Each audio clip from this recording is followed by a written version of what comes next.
इसके अलावा प्रतियोगिता में भाग लेने वाले अन्य विद्यार्थियों का भी मनोबल बढ़ाने के उद्देश्य से 5 छात्रों को सांत्वना पुरस्कार दिया गया, जिनमें रोशनी, दिलखुश, अमृता, आनंद और कन्हैया शामिल हैं।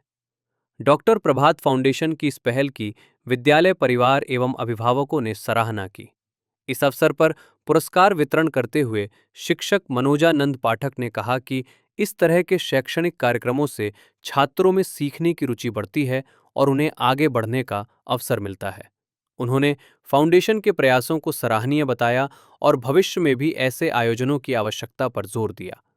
कार्यक्रम के दौरान विद्यालय की शिक्षिकाएं रिंकू कुमारी, रूबनी खातून, चंदा कुमारी एवं माधुरी कुमारी भी उपस्थित रहीं। सभी शिक्षकों ने छात्रों का उत्साहवर्धन किया और उन्हें निरंतर मेहनत करने के लिए प्रेरित किया। कुल मिलाकर ये क्विज प्रतियोगिता छात्रों के लिए ज्ञानवर्धक और प्रेरणादायक साबित हुई तथा विद्यालय परिसर में उत्साह और उल्लास का माहौल देखने को मिला।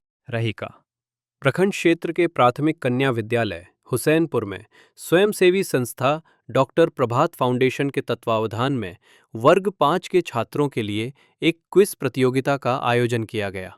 इस प्रतियोगिता में कुल 35 छात्रों ने उत्साहपूर्वक भाग लिया और अपनी बौद्धिक क्षमता का प्रदर्शन किया। क्विज प्रतियोगिता में बेहतर प्रदर्शन करने वाले छात्रों को फाउंडेशन की ओर से पुरस्कार देकर सम्मानित किया गया। प्रतियोगिता में प्रथम स्थान प्रिंस कुमार, द्वितीय स्थान सोनी कुमारी एवं तृतीय स्थान शिबानी कुमारी ने प्राप्त किया। इन सफल छात्रों को विद्यालय के शिक्षक मनोजानंद पाठक के हाथों पुरस्कार प्रदान किए गए। पुरस्कार पाकर छात्रों के चेहरे खुशी से खिल उठे। रहिका से बरुण झा की रिपोर्ट।